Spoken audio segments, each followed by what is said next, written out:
Hello everybody, my name is Aditi Nambiar and I'm a second year BBA student from Mahindra University, and today I'm delighted to welcome Mr. Pothukanti Vijay Basir Reddy, the owner and founder of Ruby Sand and Aggregates, a company known for supplying construction materials and aggregates in and around Hyderabad. He has years of experience in the industry and has a lot of insights he would want to share to the younger generation, and today he has a very successful business running which would help the younger generation understand how to go about if they wanted to start one. So let's get to know about his business journey. Thank you so much for being here. It's a pleasure of mine to have you here. And how are you doing? Fine, నేను బాగానే చేస్తున్నాను. మీరు ఎలా చేస్తున్నారు? నేను చాలా బాగున్నాను sir. Okay, so podcast ఎందుకు చేస్తున్నారు? ఇది నా ఎంటర్ ప్రాజెక్ట్. ఓకే, సో దాని గురించి I'm supposed to make a podcast with someone who I find inspiring, and I want to do you. Best of luck for your future. Thank you so much. Could you tell us a little about yourself and why you started Ruby Sand? Actually నేను I had completed my law but never practice. తర్వాత friends తో కలిసి వాళ్ళతో కలిసి ప్రయాణం చేసి journalism చేశాను.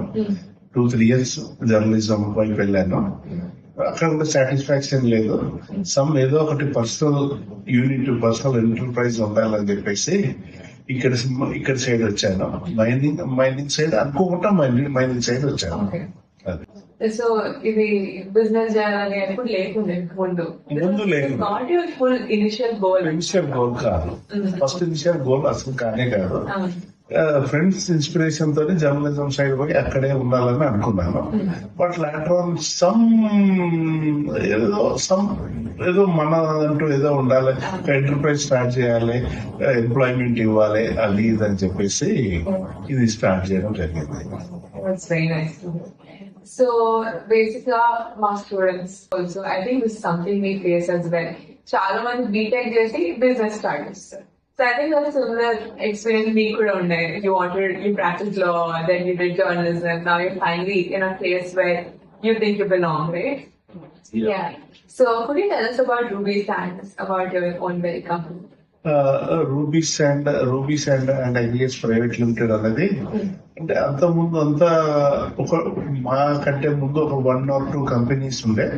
అంత ప్రొఫెషనల్ గా రన్ చేయకపోయేవాళ్ళు. వాళ్ళంతా ఓన్లీ అంటే సింగిల్ పర్సన్ ఎంటర్ప్రైజ్ లేకపోతే ఓన్లీ పార్ట్నర్ ఎంటర్ప్రైజెస్, ఒక ప్రొఫెషనల్ వేలా రన్ చేయలేదు.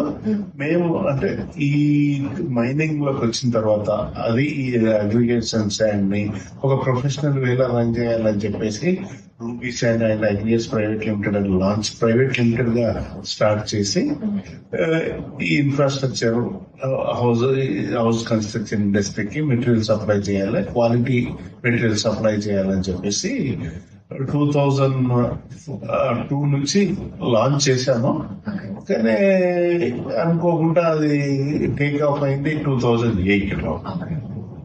So starting a company is never easy, sir. So మీరు ఫేస్ చేసిన ఛాలెంజెస్ ఏమైనా ఉన్నాయా? చాలా ఛాలెంజెస్ ఫేస్ చేశాను. First of all mining permissions ఎలా తీసుకోవాలో నాకు తెలియదు. మైనింగ్ అంటే నాకు అసలు ఏం తెలీదు. కాబట్టి అది నేర్చుకోవడానికే నాకు ఆల్మోస్ట్ 6 to 8 months స్పెండ్ చేయాల్సి వచ్చింది.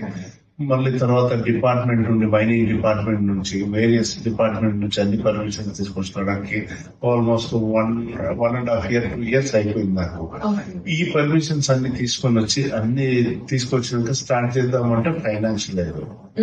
సో ఇనిషియల్ స్టేజెస్ లో చాలా సఫర్ అయ్యాను. ఆల్మోస్ట్ నాకు బ్యాంక్ ఫైనాన్స్ రావడం కూడా, ఎందుకంటే ఎలాంటి బ్యాక్గ్రౌండ్ లేదు, ఫ్యామిలీ బ్యాక్గ్రౌండ్ లేదు బిజినెస్ గురించి, లేదా వేరే ప్రొఫెషనల్ గా అంటే నేనేమి బిజినెస్ కోర్సెస్ కానీ ఏం చదువుకోలేదు, ఇవన్నీ లేదు. కాబట్టి ఇదంతా స్టార్ట్ చేయడానికి, ఈ ఫైనాన్స్ తీసుకోవడానికి, బ్యాంక్ లోన్ తీసుకోవడానికి నాకు ఆల్మోస్ట్ అదొక 1 year పట్టింది. 1.5 years అది పట్టింది. అది జరిగింది. ఈ ఛాలెంజెస్ అంతా ఎలా ఓవర్కమ్ చేస్తారు? ఈ ఛాలెంజెస్ అంతా దాదాపు ఏమంటారు, నాకు ఒకరిద్దరు ఉండే నాకు గైడెన్స్ ఇచ్చిన వాళ్ళ గైడెన్స్ తీసుకుంటూ ముందుకు పోయేసి ఒక ఒక తర్వాత ప్రొఫెషనల్ హెల్ప్ కావాలని చెప్పి ఒక సిఎఫ్ ఉంది, వాళ్ళ హెల్ప్ తీసుకున్నాను. ఫైనాన్స్ సైడ్, బ్యాంకింగ్ సైడ్ నేను ఏమేమి నా ప్రాజెక్ట్ రిపోర్ట్ సబ్మిట్ చేయడం కానీ, లేకపోతే ఇంకేదైనా సబ్మిట్ చేయడం కానీ. ఇనిషియల్ గా చాలా మనకు చాలా తెలియని ఉంటాయి, చిన్న చిన్న విషయాలు కూడా మనకు తెలియదు. అవన్నీ తెలుసుకొని ఓవర్కమ్ కావాలంటే చాలా టైం పడుతుంది. ఈవెన్ ఇన్స్టెంట్ గా అయితే ఏ బిజినెస్ సక్సెస్ కాదు. So, Meeru, if you had to advise students that business takes time, how would you guide them? At least they have to spend 6 to 8 months or 1 year వరకు study చేయాలి project ని.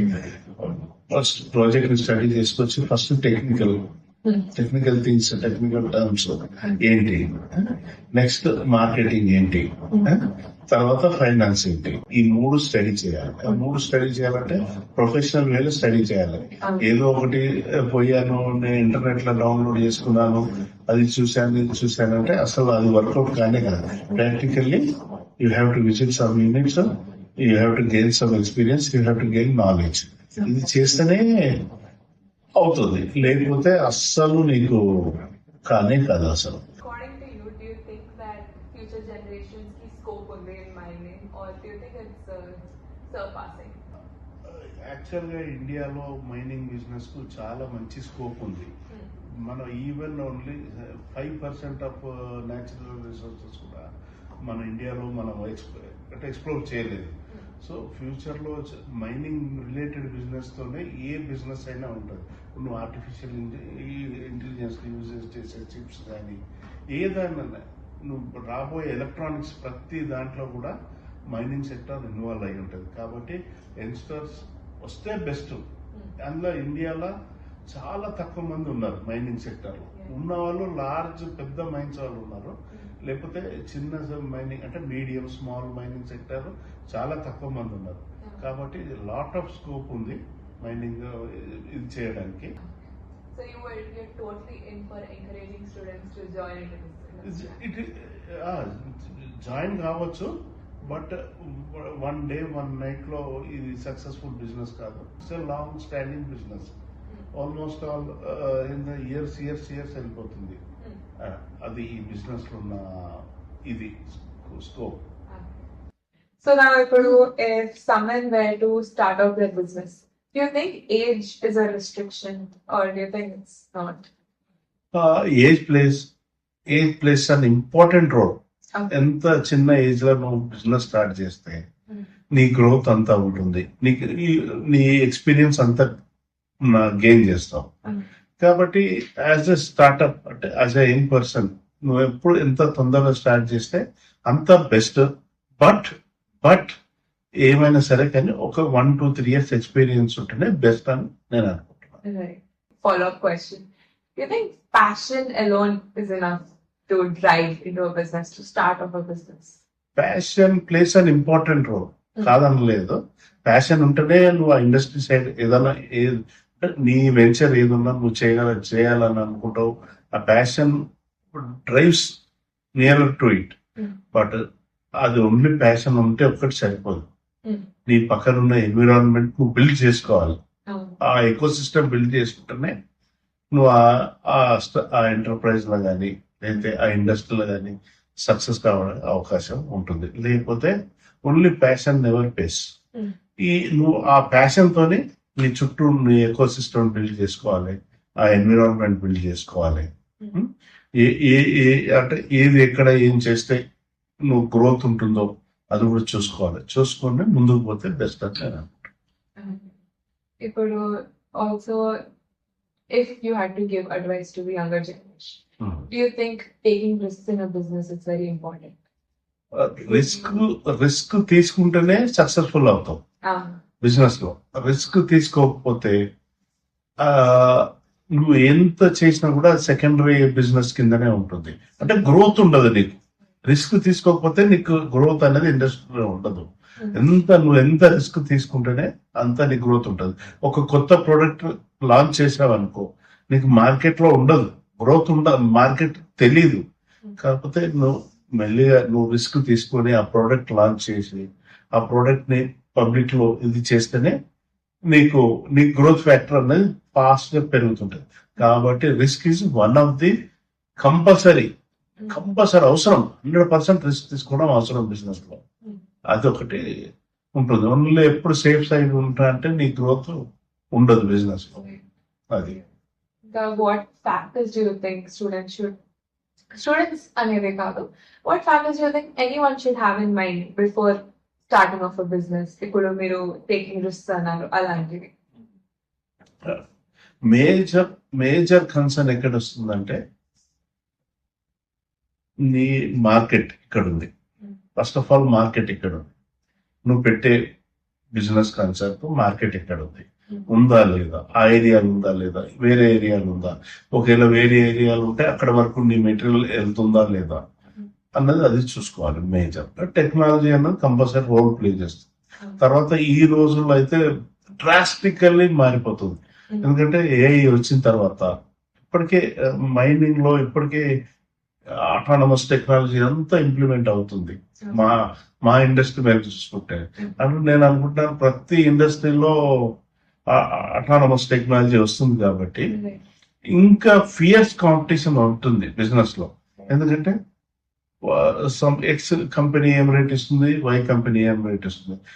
ఇప్పుడు ఎప్పుడైతే నువ్వు autonomous టెక్నాలజీని use చేస్తున్నావో అక్కడ product అంతే క్వాలిటీ ఉంటుంది, ఇక్కడ ప్రోడక్ట్ అంతే క్వాలిటీ ఉంటుంది.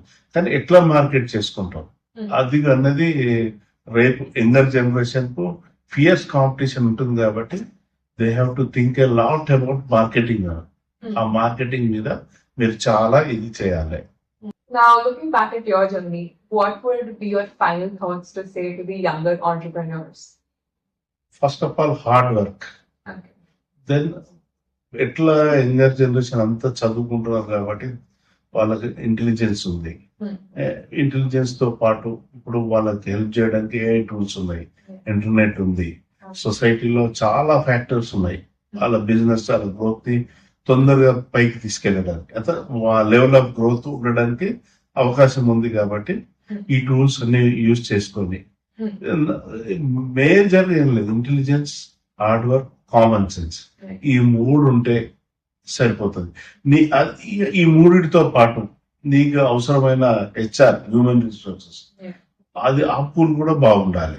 ఎందుకంటే నువ్వు ఇంత సెటప్ చేసిన తర్వాత నీ దగ్గర కరెక్ట్ హెచ్ఆర్ పూల్ లేకపోతే కూడా అది కూడా వన్ ఆఫ్ ది డ్రాబ్యాక్. కాబట్టి నువ్వు ఏ స్టెప్ వేసినా వీటిలో అవన్నీ ఆ ఎకో సిస్టమ్ అలా బిల్డ్ చేసుకొని ముందుకు పోతే బెస్ట్ అని.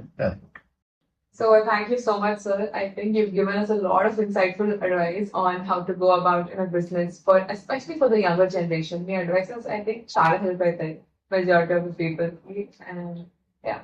ఈ సొసైటీ కంటిన్యూ కావాలి కాబట్టి యంగ్స్టర్స్ కంపల్సరీ బిజినెస్ లోకి రావాలి, వచ్చి సక్సెస్ఫుల్ కావాలని నేను కోరుకుంటున్నాను. నువ్వు కూడా నీ ఫ్యూచర్ వెంచర్ లో సక్సెస్ఫుల్ ఉండాలని అనుకుంటున్నాను. బై ఏం చేద్దాం అనుకుంటున్నావు ఫ్యూచర్ లో? ఇంకా నేను ఇప్పుడు థర్డ్ ఇయర్ బీబీఏ వెళ్తున్నాను. So I think I explore కొంచెం కోర్సెస్ అండ్ మేబీ మాస్టర్స్ చేస్తానేమో. Okay. Thank you so much, sir. Wish you best of luck. Thank you so much for being here. And with that, we come to an end to today's podcast. Thank you so much, everyone, for patiently being with us and listening to this conversation. I hope it was insightful for you guys as much as it was for me. And thank you so much, sir, for giving us so much of your time, and hope you guys enjoyed this. See you next time.